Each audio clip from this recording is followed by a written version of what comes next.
we're smack in the middle of the political season, the electoral season, if you want. It's just, months away in the first quarter of next year. Now, part of the preparations, or maybe not, we'll find out today, something has happened to the way we use money, or are allowed to use money. It's not business as usual. In fact, CBN's new withdrawal limits purportedly are putting customers and companies into panic. Okay, you no doubt have ideas about the whole thing, but we thought we'd get a couple of experts in and let us get their views, their understanding, their explanation of it, and also their views as to the propriety or otherwise of it. I have heard some eminent Nigerian people say that the whole thing has no basis whatsoever in economics. There's no economic need for it. But let's find out. So my guest is Mr. Yemi Shoneye in studio here. Mr. Shoneye is an investment banker. He's a business analyst and CEO of Gradient Partners Limited. Thank you very much, Yemi, for coming on the program. Thank you very much for having me. Our pleasure. And we also have Dr. Muda Yusuf. Dr. Yusuf is not a stranger to us. He's CEO, Center for the Promotion of Private Enterprise. A fine morning to you, Dr. Yusuf. Good morning, Uncle Yori. It's a pleasure to be with you. Thank you, sir. Good morning, sir. Now, let me start from outside. We're all inside, all remotely, but let me just start with you, if I may, Dr. Yusuf. The whole question of whether or not this policy, the new withdrawal limit policy, and even there's some policies, new policies regarding deposits aspects of banking. When some people say that it has no root whatsoever in economics, I wonder what your view is as to that particular question. Well, that exactly is my own view as well. It seems to me that the objective of this is more political than economic. Because if you look at the data, because we are talking about promoting economy. Now, total money in this economy, as at October, was 50.6 trillion naira. 3.3 trillion of this is in cash. And this 3.3 trillion is only 6.5% of the total money. So what that means is that about 94% of the money is still within the banking system. So what exactly is the problem? What are we looking for? Okay, Doctor. If you look at the data generally, yes, across other jurisdictions that are more advanced, cash to GDP ratio in Nigeria is one of the lowest. It's 1.8%. Okay. In India, it's about 9%. I'm going to come back to you, Dr. Yusuf. I don't know what all this is about. I'm going to come back to you, Dr. Yusuf, but Mr. Shoneye in studio here, I wanted to ask, we are hearing that in some way, we've just heard what is factual, maybe statistical positioning of things, but we're also hearing that the policy is supposed to also have an effect on criminality, so that kidnappers, people who might want to be messing up for the electoral processes in terms of being able to buy votes, this is supposed to make life more difficult for them. So against the backdrop of what Dr. Yusuf has said, how do you see it, the question generally? So the recent policy actually shrinks significantly the amount of cash you're able to conduct within the banking system. Okay. So prior to now, you can withdraw from your bank as an individual up to 500,000 naira daily without charges. Mm-hmm. But the significant shrinkage to... no, there will be charges, sir. The banking system in Nigeria... Up to 500,000 naira without charges. So beyond 500,000 naira a day, then you start getting charged. So for instance, if you withdraw 600,000 naira in a single day, you get charged on the 100,000 naira on top of the 500,000 naira as an individual. So, are you saying that even now, if there are no bank charges on 100 naira transaction? When you are conducting, yes. When you're conducting cash transaction over the counter in the bank. Over the counter. In the bank. Okay. So that's what the policy is aimed at reducing. To say the amount of cash that you can withdraw over the counter in a bank as an individual is now limited to just 100,000 naira per week. Per week. As compared to 500,000 naira per day that we enjoy currently. So if that logic is out there, it is supposed to also be known to, for example, kidnappers who are demanding all sorts of unreasonable ransoms from people who can't afford it, that there's nothing you do, they can't even get it because they can't access the bank. So you can't be demanding a ransom of 2, 3, 4, 5, 6, 7, 10 million naira from people. There's nowhere for them to get it. Therefore, it's going to be discouraging that aspect of criminality. Is that the way the logic is supposed to run? The objectives is actually want to reduce the amount of cash transactions conducted. I think one of the benefits could be that it will reduce the illicit flows. Okay. Such as criminality, payments of ransoms, and trying to buy votes. Because potentially could reduce illicit practices. Flows. Yes. And you can describe a number of illicit flows from kidnapping to maybe votes buying and all those things. But the truth is, while the regulator is at that and has that objective, now those who have those intentions would find a way. Well, coming back to you, Dr. Yusuf, what kind of way is then available? Because I was just listening, I'm following the logic that, okay, a kidnapper knows that I can't, no matter what I demand from this person, the system in Nigeria today, as opposed to yesterday, when that effect comes in, when that this new dispensation comes into effect, he simply can't get hold of it unless he happens to be burying money in a container underground or somewhere. There's no way for him to get it. First of all, do you even see the exercise or the policy achieving the desired objective, even if, as Yemi was saying just now, it might be a secondary, but the primary one is the one you spoke about yourself, about wanting to reduce the quantum of money in the public? Well, it may achieve to some extent some of these secondary objectives. But whether we are talking about politicians or you are talking about these criminals, they are also very smart people in court. I mean, they could find a way around all of these things. Supposing they say, okay, don't bring this, go and bring dollars. Dollars is not a Nigerian currency. And God forbid, if anybody is a victim, you know how desperate you will be. Yes. To get your relation or whoever out of their clause. Okay. So there are different ways they can get around. And in any case, this is not the core responsibility of the central bank. But that is my worry. We have agencies in charge of security, in charge of intelligence. There are protocols in the banks. If you are withdrawing, even without cash, any amount above a particular limit, they are supposed to inform the financial intelligence unit. Yep. Whether it is cash, whether it is transfer, all those mechanisms are there. Some of these cards they complain, did they not get out of the banking system? Was anybody tracking it? Is there no intelligence? Was there no reports? Well, we cannot continue to inflict pains on the ordinary Nigerians. Okay. When institutions are failing in their duties.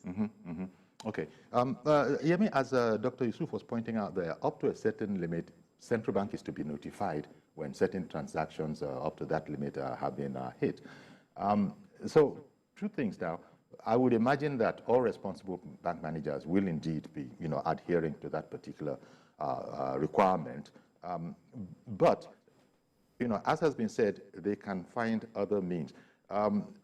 I also note that Yes, over-the-counter is going to be a problem.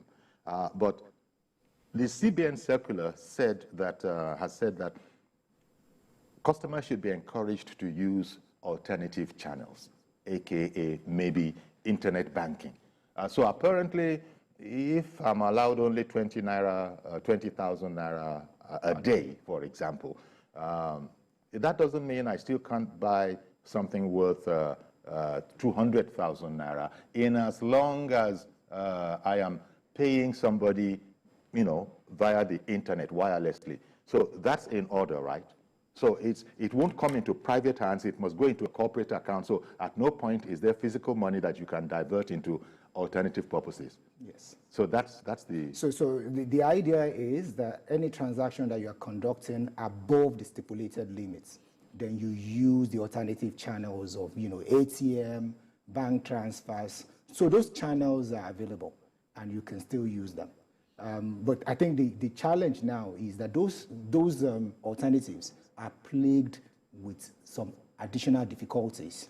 You know, failures of you know, when you use POS and there's a failed transaction, and when you now have that failed transaction, then you are now being told, please, can you provide another means of settling this bill? And then you try to log into your bank app, and then you have a challenge at that time, because it happens from time to time. So the trend is to default to cash because of the inadequacies of the payments infrastructure, you know, that is supporting the alternative channels. Okay, I'll just take a quick break, very, very short. Stay with us, please. We'll be right back, and I'm coming over to Dr. Muda Yusuf when we do come back.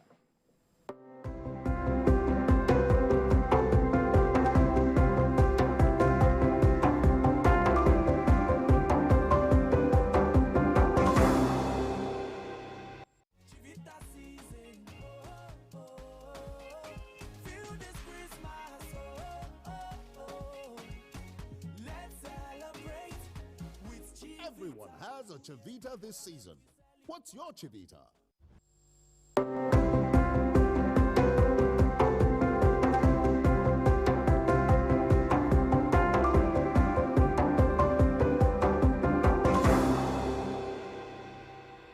Okay, welcome back. As I said, it was a very quick one. Our guests are Dr. Muda Yusuf and Mr. Iyemi Shoneye. Now to Dr. Yusuf, who is with us remotely. Dr. Yusuf, you ended last time you spoke about this inconvenience to the ordinary person. Whereas because of the alternative channel thing, there are those that might be able to get away. Payments are necessary at least to activate economic activities. In the distributive trade sector, a lot of cash is involved. The distributive trade sector accounts for about 15% of our GDP. In 2021, that sector contributed about 21 trillion naira to this economy. So this policy is going to have a major negative impact on trade and commerce. I say this because majority of the players in that sector are in the informal sector. Some of them are not literate, and they are doing very good business. Many of them are in very remote locations. When you talk about commodity trading, you know, in the hinterland, bringing of grains and all of that, beans, all these things in the rural areas to the city. These transactions sometimes run into millions. And these people still don't have that much confidence in this electronic and this banking system. And in any case, in many of those locations, there are no banks. Apart from the issue of trust, some of them, what they see is what they believe. And don't forget, there are all sorts of cyber crimes going on now. Yeah. I had an experience of somebody in Okeani. Somebody came to buy a whole lot of goods. He transferred, the man got an alert, but the money was not in his account. Only God knows how they were doing it. Since that day, the man said, anybody who's coming to pay, unless they go to the bank together to verify that the money is actually sitting in their account, before he can release his goods. So we need to be inclusive in the policy process. I do. Already we have made significant progress in this space. For the little segments of the Nigerians that are not already there, we don't need to be very repressive about them. We need to create incentives, we need to encourage them, but we need to relate to the reality that many of our people are in locations that still use a lot of cash. If you want to buy a cattle now, do you know how much a cattle is? How many of these Fulanis have bank accounts? And many of them are in very remote locations. A cattle now, you'll be talking about between 250 to 300 or 400,000 per head of cattle. Then you have all these guys selling tomato and all of that. Many of them are using cash. And they are Nigerians. It's not a crime but the aim, of the bank. but the general aim, Dr. Yusuf, is to head for a cashless society. I hear that there are countries in Africa that have gone quite far down the road in that regard. Uncle Yori, you have made more progress than any country in Africa. I can tell you that.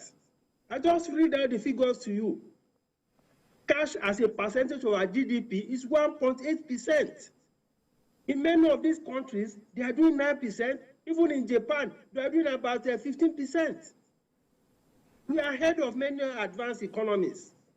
POS transaction in the first 9 months of this year was 6.43 trillion.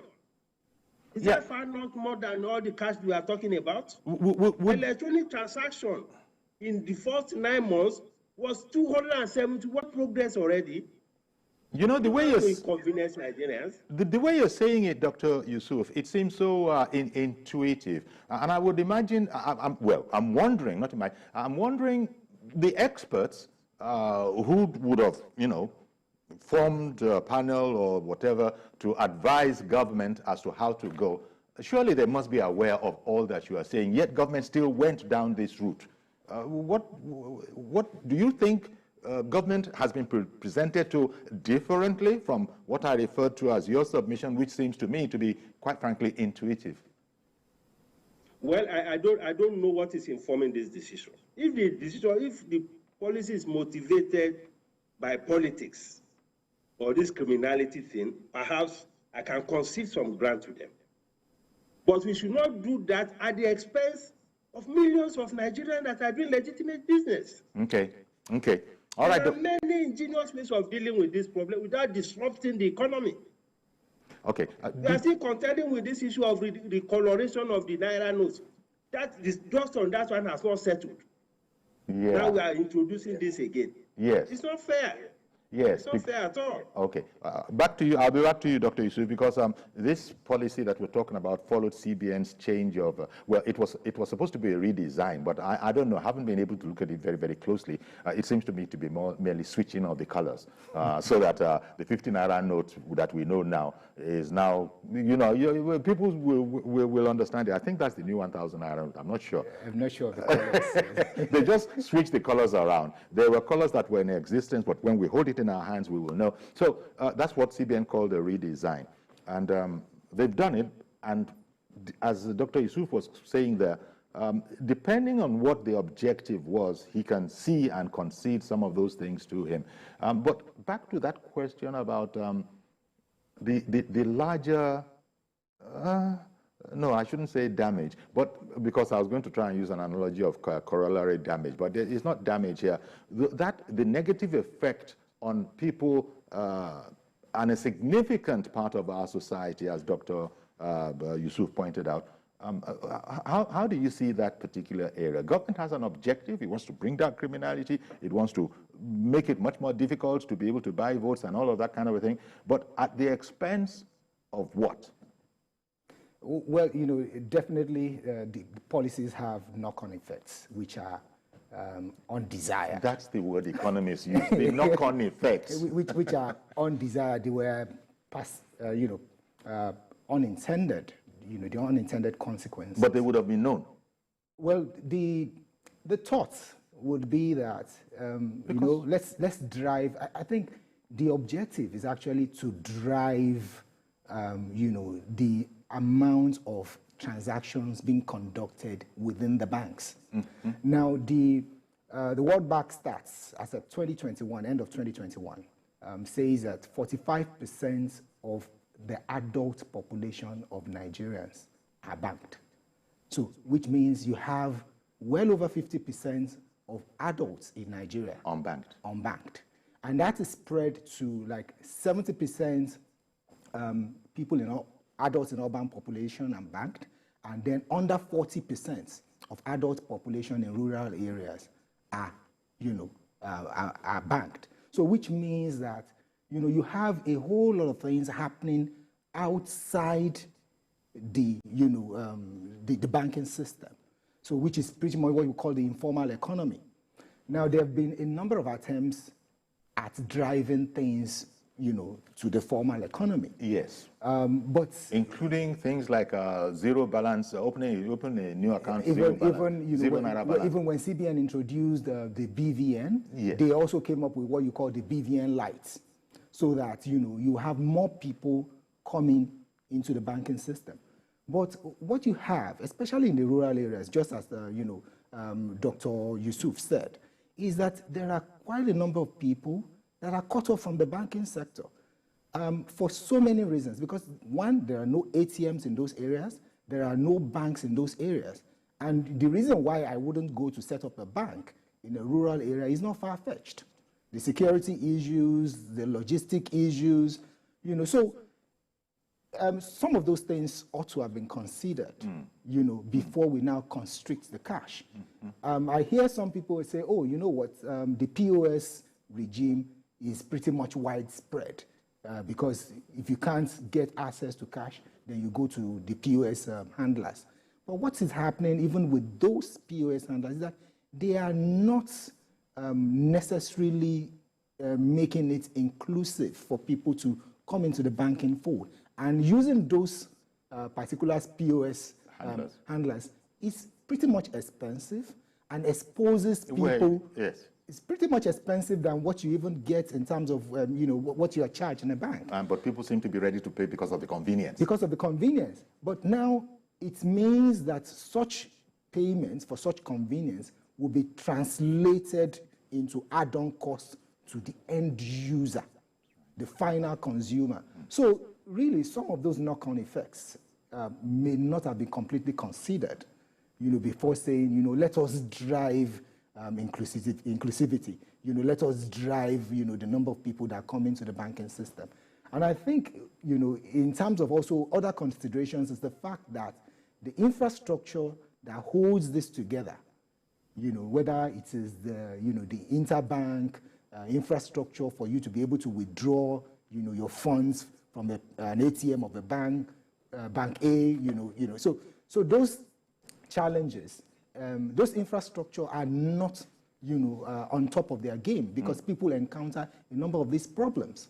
So the truth would have been to look at this thing. I think it is good to have a cashless policy because if you look at a place in Kenya, yes, they are using mobile money, for instance, to drive all these final engagements at the retail level.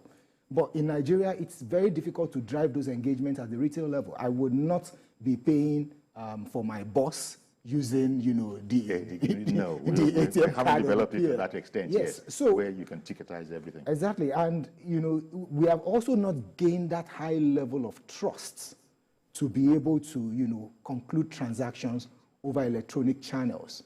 So there are still people who are, even in urban areas, you will hear now and again somebody will say to you, I don't have an ATM card, I don't want one, I just don't trust it. Haven't had an unpleasant experience, and all these things that you were talking about. Sometimes Absolutely. It's not available. Dr. Yusuf, as a sort of a related subject, trying to go cashless and all of that, to the extent, I don't know the extent that they are to be believed, but on social media, you've seen trailer loads of bearing Naira notes in all sorts of stages of decay, falling apart, that kind of a thing. Now, even if this policy hadn't come about, would such money not simply have disappeared by way of value because there would be rules and guidelines and policies for what the bank can accept? Rotting notes.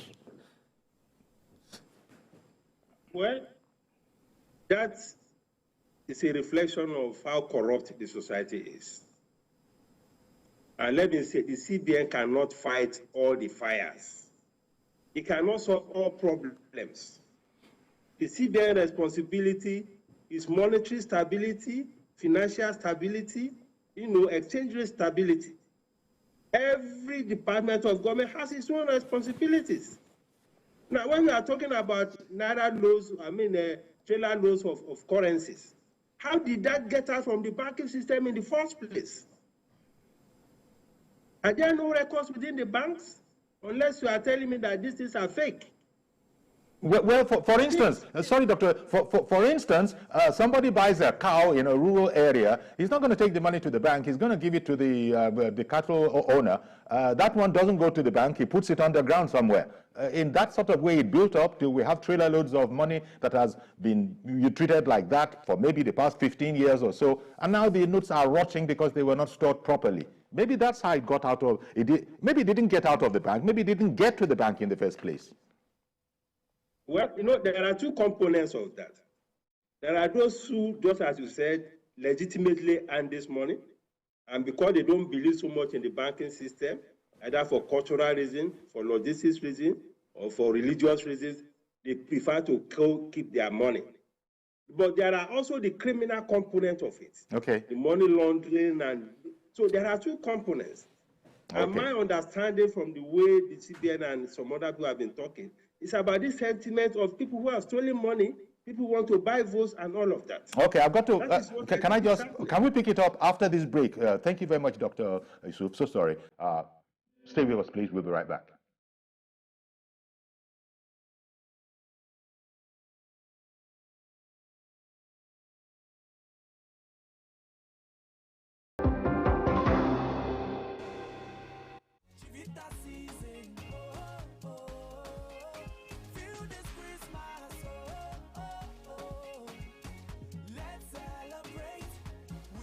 Everyone has a Chivita this season. What's your Chivita? Politics is defined as getting what, where, when, and how. But in the mix, many things come to play to shape the political fortune of any country. Honorable Minister, how you misinform the public? From the political actors to the electorate, campaign to voting, from debates to policy decisions, big events happen to engage us in constant conversation. That's what we're looking for. Not some people who are talking about ethnicity. No. Who is on your mind? Don't worry. Join me every day on Politics Tonight, where we dissect issues that shape our political destiny. Politics Tonight, weekdays on TVC News.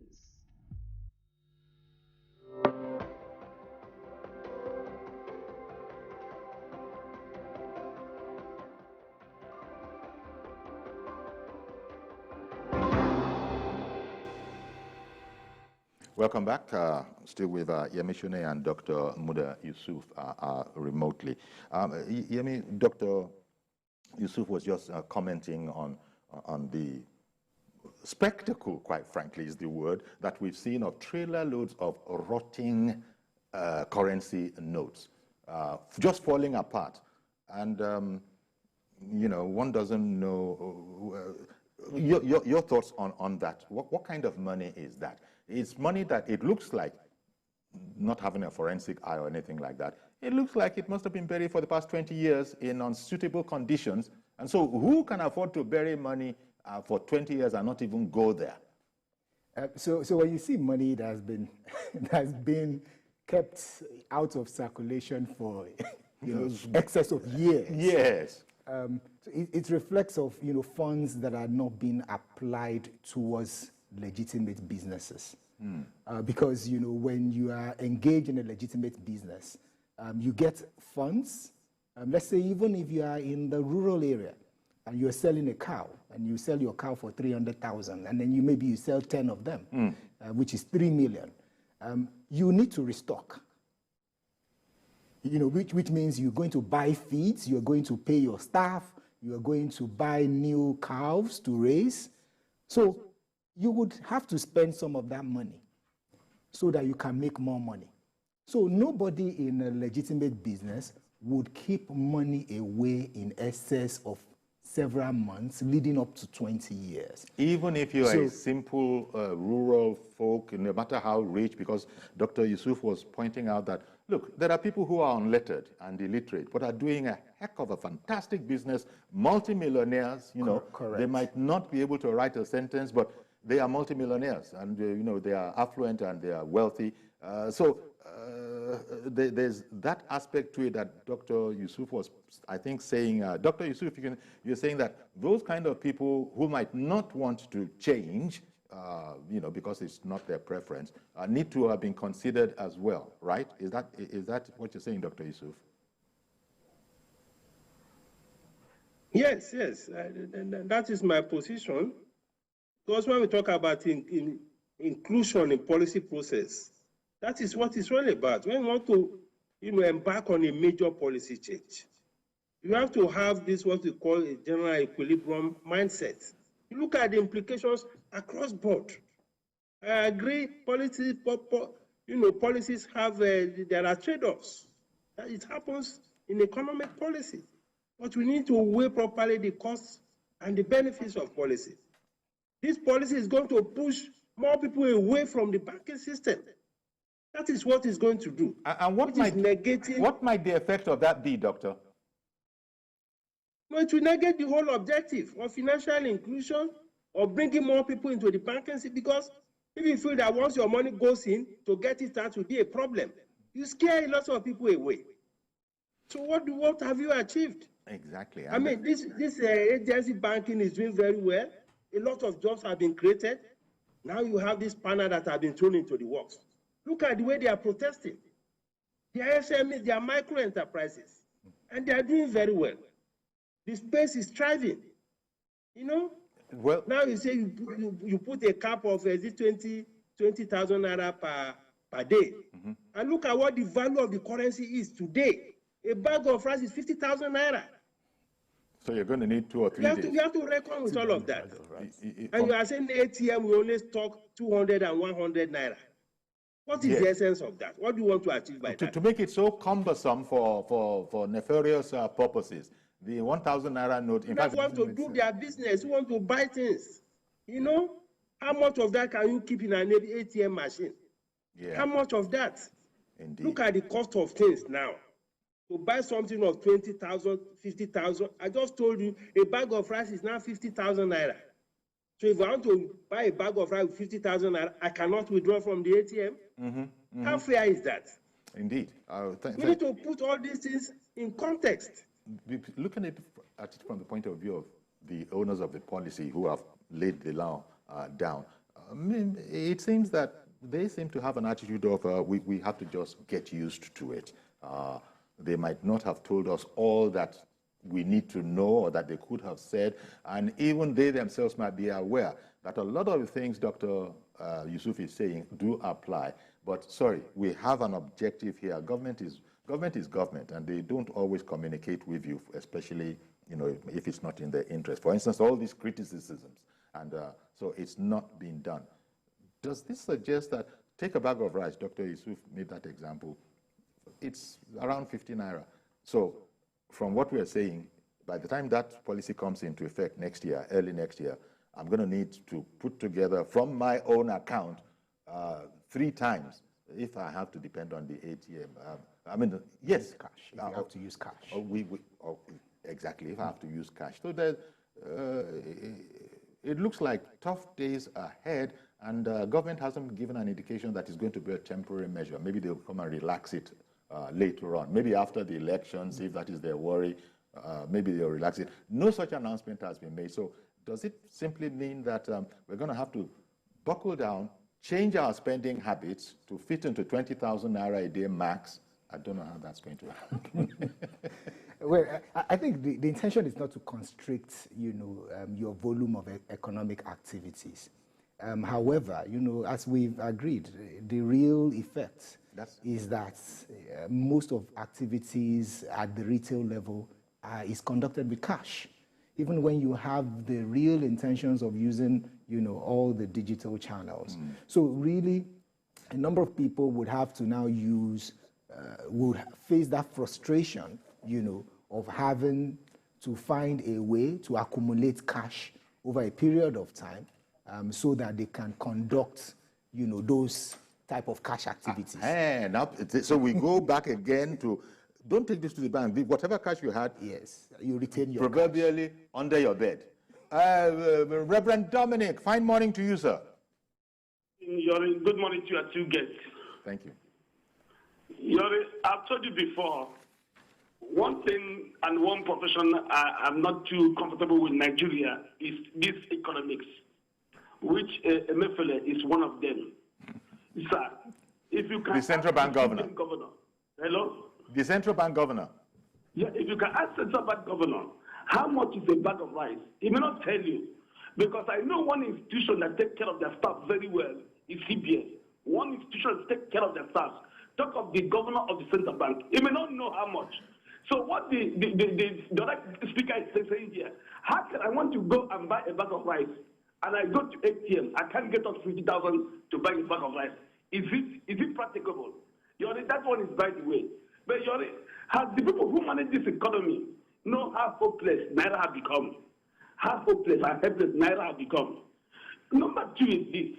If any policy today in Nigeria is not towards to increase or make Naira stronger, or make Naira better in that language, or make our economy better, what is the meaning of that policy? I'm very sure in my village, when this thing we are speaking here, they don't understand the language. They don't even know how much to withdraw and how much to pay in. Because how much they have, talk about withdraw and pay in. They're living in what they get every day to eat. So my mother in the village doesn't even know this grammar. And millions of them. It's way in the Lagos here. Let me tell you the last one. For months now, I've decided not to use ATM again. Okay. Because I went to fuel stations to buy fuel with my ATM. It have happened 5 times. And the ATM did not dispense. And they charged me. I went to stand in my back for 1 hour. After standing, they took me back to the fuel station. The fuel station took me back to the bank. They don't know who owes the money. Whether it's the people I paid to the fuel station or the bank. It happened for almost 3 weeks. I have stopped to use ATM because it kept happening. It would decline. And when it declines, they will charge you. You go and stand in the bank. And the queues, you know what it means in the bank. I don't like to go to the bank. The system is not working well, but it's good. What I'm trying to say, this new policy, it must tend to make the economy better, not to add more hardship. Whether it's one, okay, let me say this in 1 second. The time we're paying the numbers 100 million, the policy of the bank is that corporate banks is 10 million. Personal banks, individual 5 million. How do we get that 100 million? Just a few months ago, the policy to get back money in the bank, corporate is 10 million. Individual 5 million. But we're paying 100 million naira ransom. We're paying 60 million naira ransom. How do we get that? The same way we get that money, whatever you do here, of course, today people are languishing in the camp of the kidnappers. They have told everyone to get to here that if you will kidnap you now, you'll be there to January when there will be new currency. It's working for them. So to see the poor man or coach, other than just suffering it, the people who are making policy are different from people who implementing the policy or who have a set of policy. Like Emefiele, we must go down when we want to make a policy. How does it work? Moreover, this is Nigeria. We make laws. We don't implement. We make laws here. There are 1 million and 1 laws in Nigeria. If we implement them, it will get better. But we don't implement them. And life goes on. Thank you. God bless you, sir. Thank you very much, Reverend Dominic, and annoyed Dr. Dominic this morning because the people are suffering, which is exactly the point that Dr. Muda Yusuf, was making at the top of the program. That look, after all said and done, there's a substantial portion of this society that is unbanked and that needs to be carried along, but right now, nobody seems to care. How damaging? You said that it's tending towards defeating the whole purpose of this new regime. But how damaging really do you think this could be if the worst case scenario plays out, Dr. Yusuf? Well, it's going to be very, very damaging because really I don't see what they will get out of this. And I said it because in matters like this, which relate to data and statistics. The data I'm quoting is from the CBN. If the total money we have in the economy is 50.6 trillion, and only 3.3 trillion is in cash. What is the problem? 94% of the money is already within the banking system. This is a false alarm. This is unnecessary. Okay, one moment. Let me bring in Ada. Let me bring in Ada from Jos. Sorry, Doctor. Hello, good morning, Mr. Yori. Good morning to your guest, Mr. Soneri and Dr. Yusuf. Yes. They're calling from Jos Plateau State, Mr. Yori. It's not as if the policy, the CBN is, referendum is given to us. It's not as if it's terrible. But you know, it depends on where it is happening. We have infrastructure deficit in Nigeria, so that makes the alternative channels difficult to access successfully. It's just like digging a new hole to fill an old one. It will lead to unemployment. Or sometimes the SMEs, the POS, you know that more than 80% of those operating this POS are undergraduates that don't have jobs. Some of them are school leavers who have their papers, but they couldn't get admission because of the controversy about JAM, you know, not having enough space for them. So they are into it. All of them will be thrown out of job now. Then vote buy they're talking about. It won't stop it because we are so corrupt in the system. The people you are targeting, they know how to go around it with the bank managers, you know, and all of them. Even some of them will even carry the money to them in their houses. So what are we talking about? Vote buy, is it only cash? Some of them, even with the old currencies they have started storing food stock in their warehouse that they use in vote buy. So it doesn't make sense as far as I'm concerned.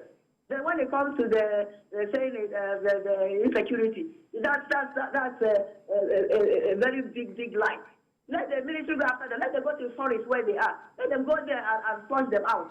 Well, which one is how can it's even more, it's riskier now. Anybody that is kidnapped now, God forbid, the person will say in January, or they will even kill the person out of desperation. Are they interested in how you're going to get the money? You know? So why are they compounding issues for us? Let the military go after them. Let them go to those forests and deal with them.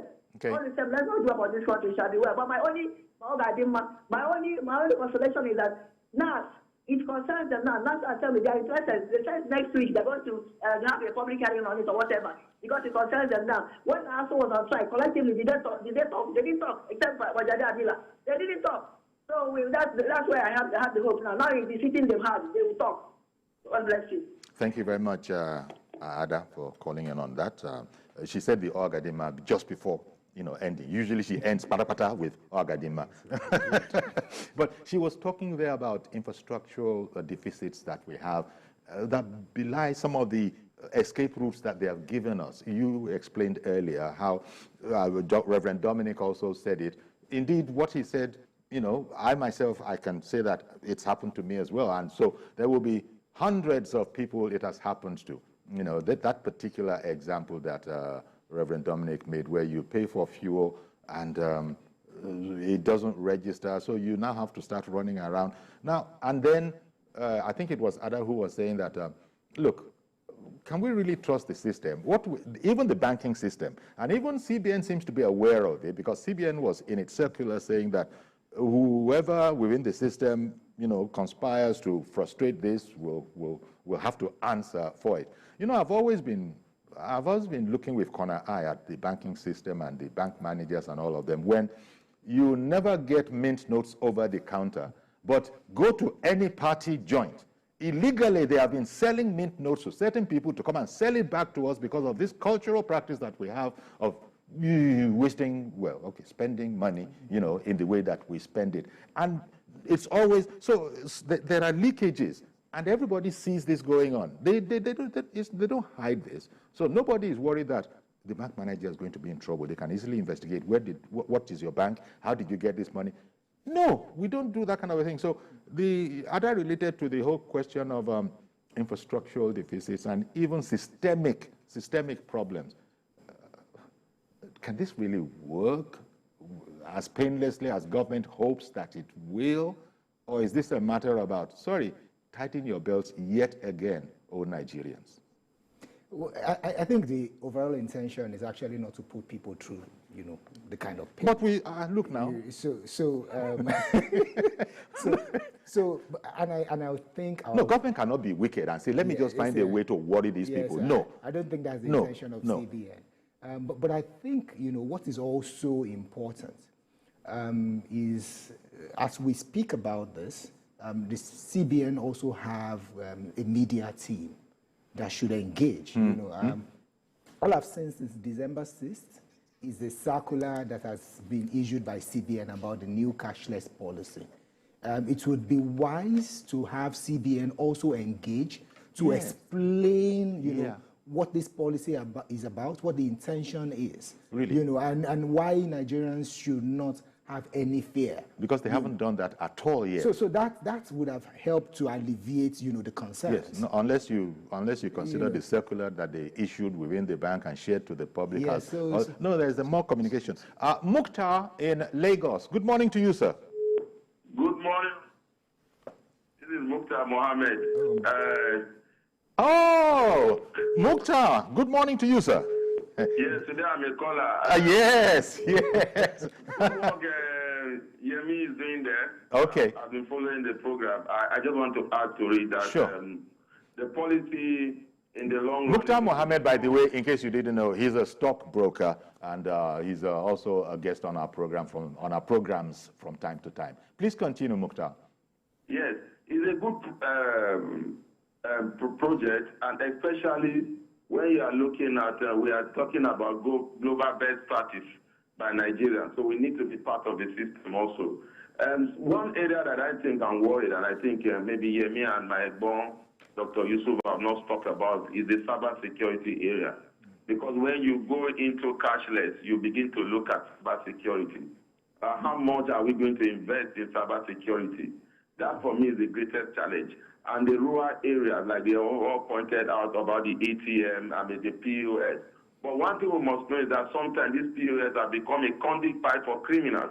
You see issues that have happened where they say somebody stole somebody's money, even through the bank. When you report, the bank will say the person withdraw it through POS terminal. I think that's another issue that the CBN also might be looking at. And so if you have such problem, then you need until the CBN said there might be waiver, but that waiver will come. Okay, well, thank you very much, Mukhtar, for calling in. Dr. Yusuf, that aspect of cybersecurity of the security of the cyber infrastructure, is it, does it loom large for you as well? No, it's a big issue. I mean, it's something. These are some of the things that determine the level of trust that people have in the system. Already, just as my colleague in the studio said, the failure of some of these transactions, sometimes you have multiple debits, you can't reverse your transactions. All of these things contribute to the problem of trust, which has kept some people out of these payment channels. So we need to be on top of that. That is why we are not making so much progress with all this e-Naira and all of that the CBN has been, saying so much and possibly invested a lot of resources in. I mean, there's no traction. Because there's the issue of this cyber crime, which is very rife all over the place. So that risk is there. And let me also say that the CBN should learn to talk to stakeholders in this economy. No regulator is a monopoly of knowledge. If you are dealing with people, engage with them, get their views, get their perspectives, get their contributions. Indeed. It doesn't take anything away from your autonomy.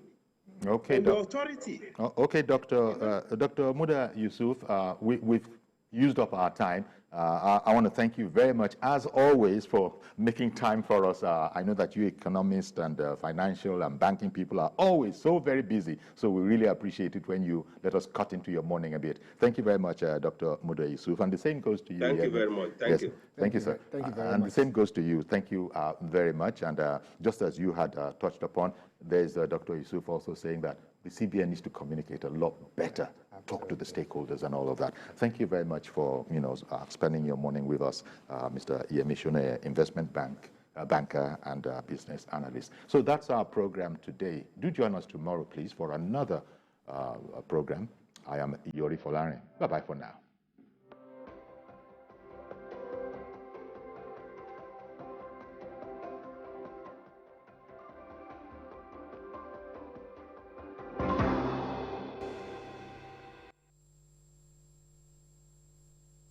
Never miss a moment. Instant breaking news from all over the globe.